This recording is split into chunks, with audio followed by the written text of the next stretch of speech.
What's up, guys? This is another episode of Off the Post. I'm your host, DJ Redcap, and we're going to talk about a lovely game that happened, and we're going to see how each of the panelists are doing, and see if some of them got some sleep after that lovely game as well, all right? All right. So let's just jump right into seeing how the panel's doing, as we normally do. As you can see, Jen Carl and Courtney are now in separate boxes, so things have become they're back to normal again. Jen Carl, how are you doing? Okay. I did not get Girl Scout cookies, so I'm not as good as I could be. You should have. You should have. They're very good. If I might add. Yeah, I love them. And how does it feel to be in your own box again? By the way. Spacious? Okay. Okay. We're gonna leave it at that. That's fine. Sad would be the correct answer there, but spacious apparently also works. Jen Hayes, how are you doing? I'm doing great. Anything new with you? Other than the fact that it's been a really crappy day, but... Well, I can say that my day hasn't been too crappy with these Girl Scout cookies, so I'm pretty happy. Danica, welcome back. We haven't run you away yet. How have you been doing? I've been good. This might be the show that does it, though.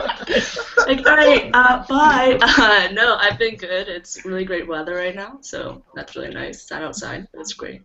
Oh yeah, it is very great weather. It feels like spring's here actually a bit, so I can't complain either. And, well, I guess, Courtney, how have you been doing? Oh, I'm fine. I had a conference today, so I've just been up all day doing all that fun stuff. So, not a lot of sleep. So we're gonna make it through the show in one piece hopefully, and then it's gonna be nap time. But we're doing all right. Sounds good. If you guys want to say anything to us, you know what to do. Use the hashtag WoSoTalk, and we will say some of your questions or comments on air. Other than that, I guess we get to jump right into the game and talk about how this one played out. Since it looks like we booked our tickets to Rio. Oh, that's a spoiler alert if you missed it. So I will start with expectations going into this game, since I know we all were so excited with our expectations. Let's start with Box 1, Jen Carl. No, I get the honor of being box 1 today. All right. There's too many of us for box number 2. Okay, you guys got me jealous. I'm taking her spotlight here. Yeah, Trinidad and Tobago, like, I kind of expected that to be what it was. Every time we've played them in the past, Kamika Forbes has bailed them out, and she kind of did that again. It would not have been the scoreline it was had she not been between the posts. So it kind of went as planned. I think 5-0 is a reasonable score against Trinidad and Tobago. Danica, what were you thinking about the starting lineups going into this game?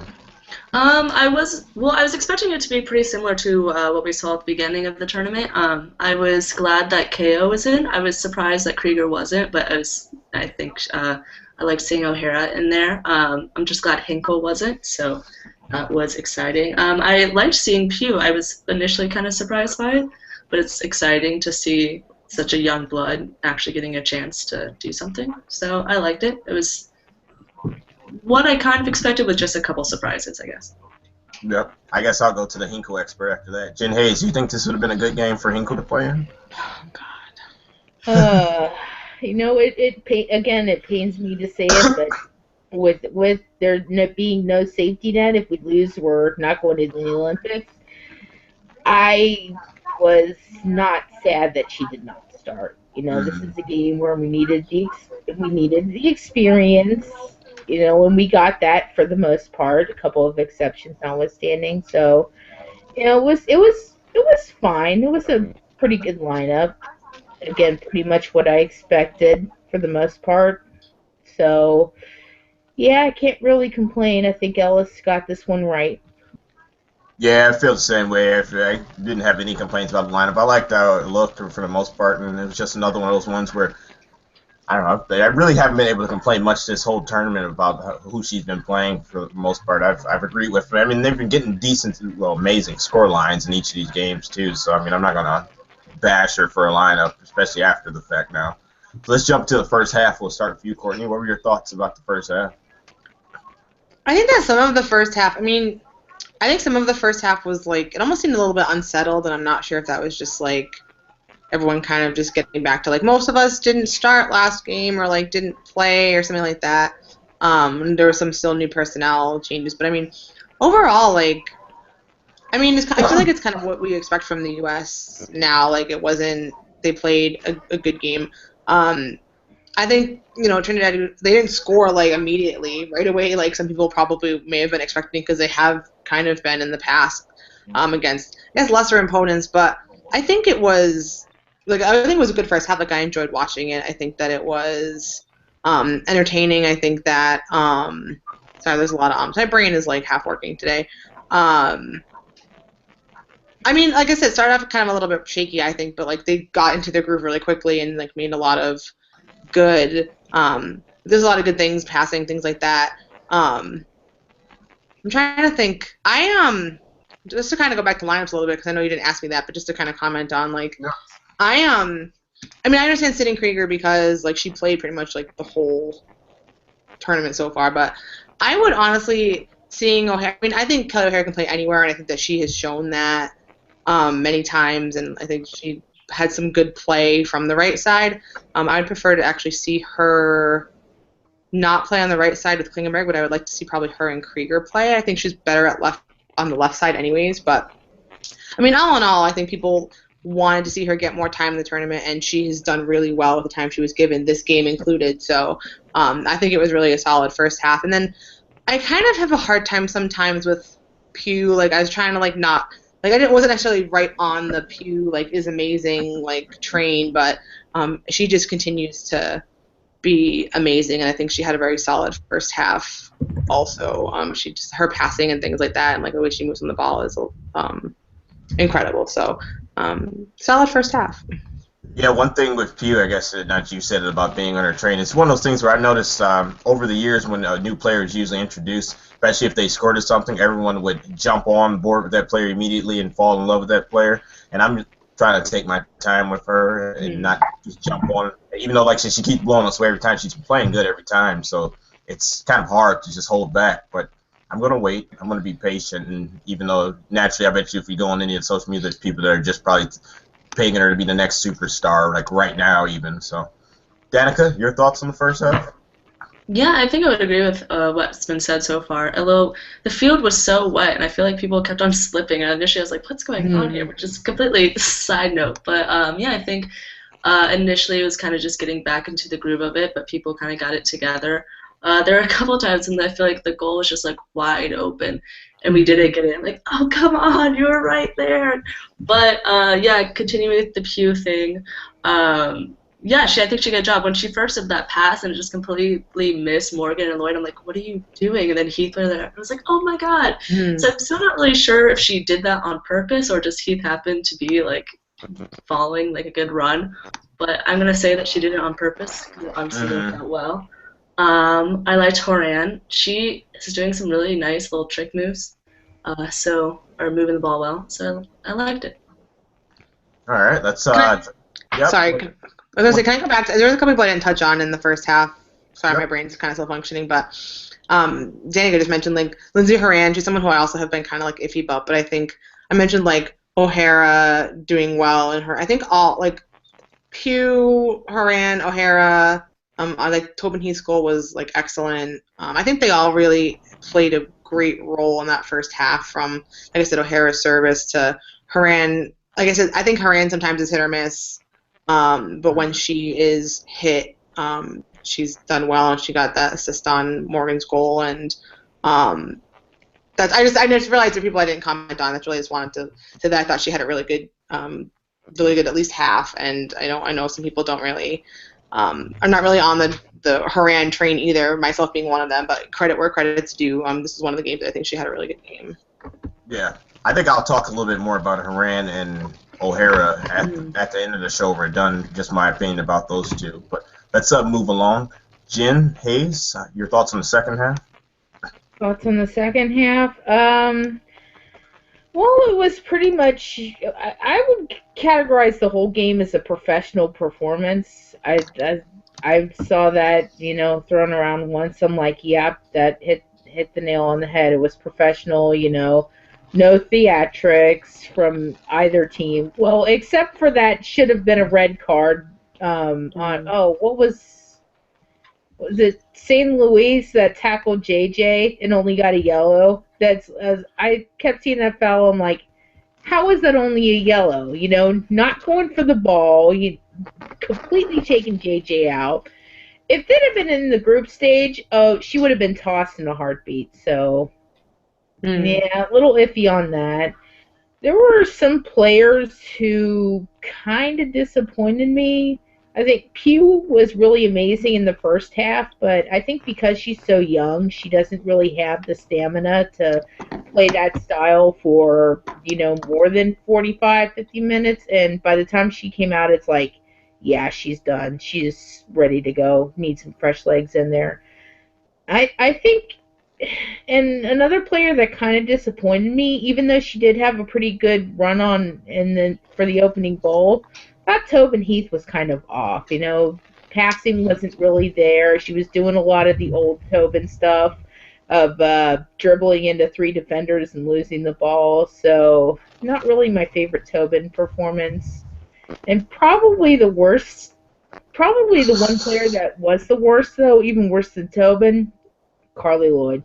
Oh, that was a terrible performance. This whole tournament she's been on. There's just, I don't know what it is, because she was so great against Ireland in that first game, but once this tournament started, it's just like something's just not been there, Her passing hasn't been that great. She's making silly mistakes. I don't know if she needs some rest. I don't know if it's sickness or whatever, but she just hasn't looked very good. So I was, when she went out, I was like, oh, thank God. And this hurts me because I am such a huge Carly Lloyd fan. But to see her be just blah, it not horrible, just kind of bleh, it hurts. So yeah, those two just overall pretty solid. Got five pretty good goals. Even though one of them was a real gift on that massive keeper howler by Forbes. Oh, I felt so terrible for her when the ball slipped through her hands, because she had been one that was kind of shaky early on in the tournament, but by the time this game started and she was making all those great saves, I'm like, yep, that's the Kamika Forbes I remember. And then she did that. So yeah, I mean, it wasn't terribly exciting from a competitive point of view, but great U.S. performance. I can't really complain about too much, considering we did go to Rio. So that's my thoughts. And now, Jen Carl, what were your thoughts on the second half? To a degree, I agree with Jen Hayes. They did look a little bit rustier in the second half, except Alex Morgan. Alex Morgan had a good half. Obviously, she scored 2 goals. And I wanted to comment on her first one in particular. Always the most consistent forward, as we've seen, dealing with injury and whatever else. But one thing that I've always admired about Alex Morgan that does make her stand out as a good forward is her resiliency, and we saw that in that first goal. It was, the second rebound that she ended up scoring on. So the fact that she was able to stick with it after it had already been cleared out was huge. And, that's the Alex Morgan that I love seeing. The one who's up in people's faces and not afraid to, break something again. But other than that, yeah, the second half was a little bit more dull for me. There's not really too much to comment on. Kamika Forbes did what she could, and other than that, it was a little bit more lackluster from us, a little bit more lackluster from Trinidad and Tobago even. So, yeah, much more of a boring half than the first half was for, I think, fans of both teams. Yeah, I can agree with that, definitely. I think both of the teams kind of, I don't know if the players checked out, but I know I kind of checked out a bit of that next second half because it was just kind of dragged along, and I was like, when is this going to be over? So, all right, let's get everyone's review of the overall review of the game. We'll start with you first, Courtney. I mean, a lot of what I was going to say has been said. I think like there were definitely times where they put in a really professional performance, and I think there are times where they look just kind of off with kind of rustiness or whatever. I echo a lot of the sentiments. Um, Sorry, Jen Carl, about Tobin. Like her goal was wonderful, but um, there was a lot of times where I just was kind of like stay awesome because you're just giving the ball away and just here take the ball away or here either I'll just dribble into you and take it or like I'll just give it away or whatever. Um, but I think overall, I feel like when we play Trinidad and Tobago, it's kind of like you almost don't know what to expect sometimes because we have played them where obviously that one time it was like a 1 goal game. We've played them where we beat them 5 or 6 goals. I think one of those goals, obviously like from Forbes, was pretty much a gimme. So really the score could have been closer. 4 goals isn't really close, but closer than like 5 or 6.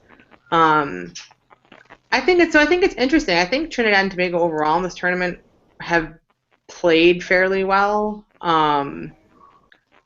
And I think like they again minus like that poor challenge should have been a red card. I think like they tried. What they don't really necessarily. They've been pushed pretty hard, so I think by the end of this game they were maybe kind of like fatigued. But I think it was they made it to Rio. That's the important part of this is that they qualified.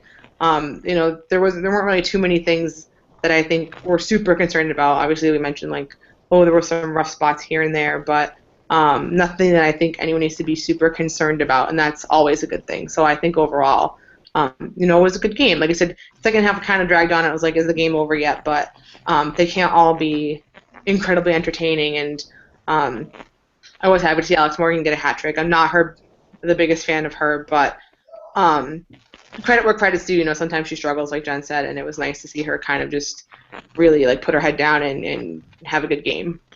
Mm-hmm. And I guess the only person really review we haven't heard from is Danica. What was your overall view of the game? Yeah, I think Courtney kind of hit the nail on the head, if you will. A lot of, a little sloppiness, but I think over like the entirety, it was just a team that has a couple of new players or just kind of trying to make it work again or trying new things. I think they did a good job. I think it's kind of a shame that Crystal Dunn is being put on the side. Like it makes sense. I understand why when you have like Alex Morgan, you want to put her in the middle. But I think she doesn't do as well. Like that's not like her strong suit. So that's kind of like it's one of those where you're like, oh, I want her to like go obviously, but you're like, ooh, maybe not there. And so that'll be really interesting in the Olympics to see where she's actually playing. That sounds good. I guess this actually, from the discussion you guys were having, it brought up a couple of questions, and I'll ask each of you these little questions about what was brought up. I'll start with you first, Jen Carl, about Tobin Heath. Now, did you think she had a really poor game? It's funny because I've always heard the knock on her always was that she's a player that loses the ball a lot. Like, what do you think about how she really played? Were you like really disappointed how she played out there? Or? Yes and no.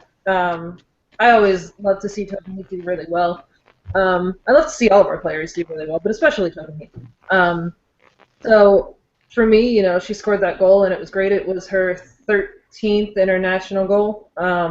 So it's always nice to see her get up in there, especially as a midfielder.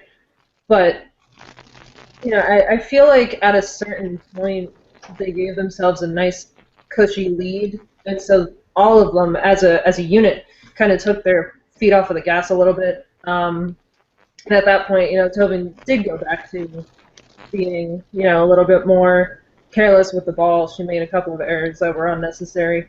But one thing I've always said about Tobin, as much as I love her and Rapinoe are the same thing. They're both very inconsistent players. When they're on, they're on. That's what it is. Huh? They're game changers when they're on. But when they're off, things like that happen. And, Tobin, thankfully, now has gotten a lot more playing time, but prior to, I would have attributed Tobin's to just lack of playing time. She did see the bench a lot. When she didn't see the bench, she played in positions that were unnatural for her. She is naturally a left flank player. Pino normally took that spot, so Tobin was normally elsewhere and not entirely comfortable there. So I like the fact that now with Pino out, unfortunately, but the plus side to that is Tobin is getting more time on that left flank, and hopefully she can resolve some of that inconsistency. Yeah, you're right about that. Like how you said, like her Pino, because I know it was games I could call it in the first 10 or 15 minutes, and I'd be like, she's on today, and I'm like, it's gonna be just like a really good game. She'd have a good game. Then when she's off, you just see it immediately, like she's off. So and then it usually gets worse. Where she's like, when are they gonna sub her off? When does coach see it? Or maybe she'll come out because sometimes a lot of times what she'd come out in the second half and kind of get it together and rein herself back in. But I know from always just watch how she play, you can almost call it when they're off and on. Usually a lot of the times. I'll go with you about the Kelly O'Hara thing, Courtney. Do you think she should be a starter? And I mean, she is like a Swiss Army knife, like you said. She can play anywhere on the field. I mean, it's hard for me to say because we haven't really seen like too much of her. And I mean, we have more, I guess, this tournament, but I almost do like her. And this is hard. Like when you have Rapinoe and Heath, you have who you assume is going to be on the wing. Although when they started Kelly O'Hara there in the World Cup, like in the midfield, like that was fun. I think that's like she has skill, obviously both on both sides of the ball, and I think almost in a midfield position would be a better position for her. Not better, but just when you have Klingenberg and Krieger, like it's hard for her to kind of get in sometimes because both of them are incredibly solid players.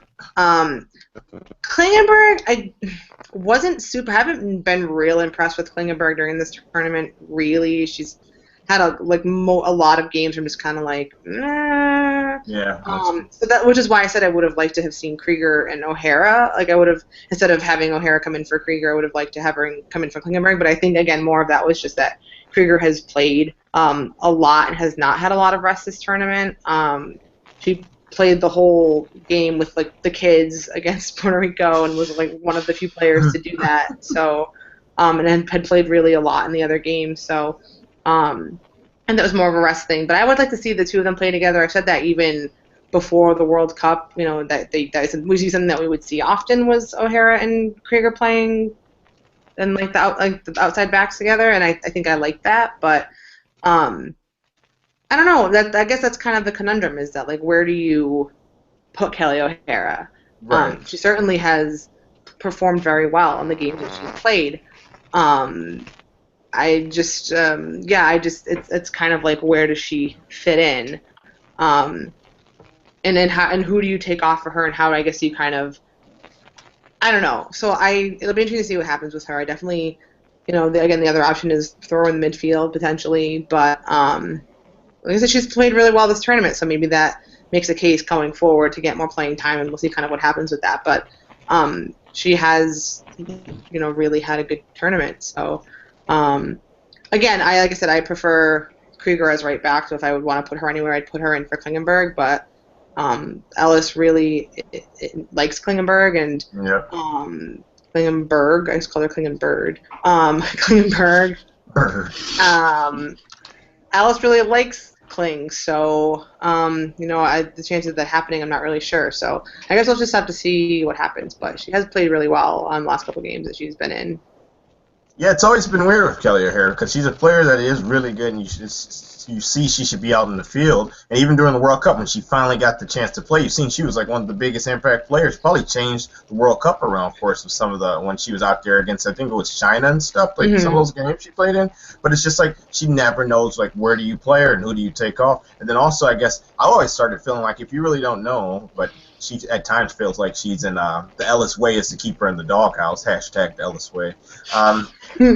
She just, use her as a super sub. You can take off either wing if you need to. You can put her up front if you need to. Put her in the back if you need to. But it's like she doesn't even use her for stuff like that. And it's almost, I always feel like she's always been just so underused under the Ellis regime that it's a bit ridiculous to say the least. But I don't know. If you don't, like I say, if you don't want to start her, make sure she's the first person off that bench because no matter if Tobin or Pino or whoever you're done or Morgan or if Kling even Ali Krieger, which is rare for her to have like an off night. If either of them are having a bad game, you can always put her in at the halftime or something, and she'll give you that impact. Because every time she comes on, I've never seen her really just come in and everyone says, "Oh, Kelly O'Hara's been bad." I've never heard that. Probably like maybe once, and that really happened. I'm just saying maybe once someone said it, but I've never heard anyone say, "Oh, O'Hara's playing horrible today." She doesn't need to be out there. So there's a place for her. It's just I don't know why Ellis just is always underused her. It seems it's very weird about the O'Hara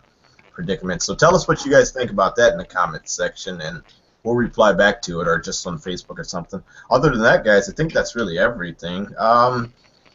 Any comments, concerns about the next game, or any news or highlights you guys want to mention?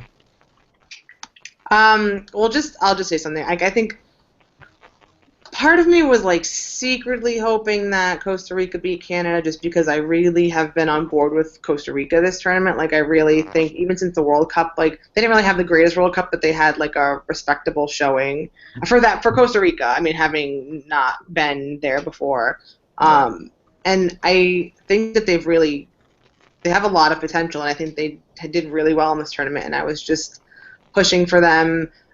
Which hard because I know a lot of US people are like, I hate Canada. I don't hate Canada. I enjoy them also, but part of me was just really hoping, like, go Costa Rica, go. I would have loved to see them and make it to the Olympics. But, I mean, who doesn't like when the US plays Canada, though? So it always has the potential to be a very interesting match. So I don't necessarily have any concerns. I mean, Canada's been goal-scoring machines also during this tournament, but they've also had kind of similar opponents. Minus Costa Rica, that was a close game against Costa Rica, but I think it'll be a good game, and I don't expect any blowouts either way, but I don't think there's really anything to be worried about as far as the next game goes. I think we'll probably see a lineup more like what we're used to seeing or what we expect to see from Jill Ellis and like the U.S. Women's National Team, without kind of the experimentation, like who you would think to be in there. I think probably will be, but I don't think any concerns. But I think it will hopefully be a very entertaining game. Yeah, definitely. I think it's going to be a big one because anytime those two teams clash, usually Canada loses, but it's always like fun and excitement because it's a big rivalry. Canada's 1-0, and we beat them all the time. That's not a rivalry. We just share a border with them. But moving on, I think that's that. So this was that's it, everybody guys. Nothing else. Yeah, I got something to say. Okay, what you got to say? You asked who doesn't like to see USA and Canada play. I don't.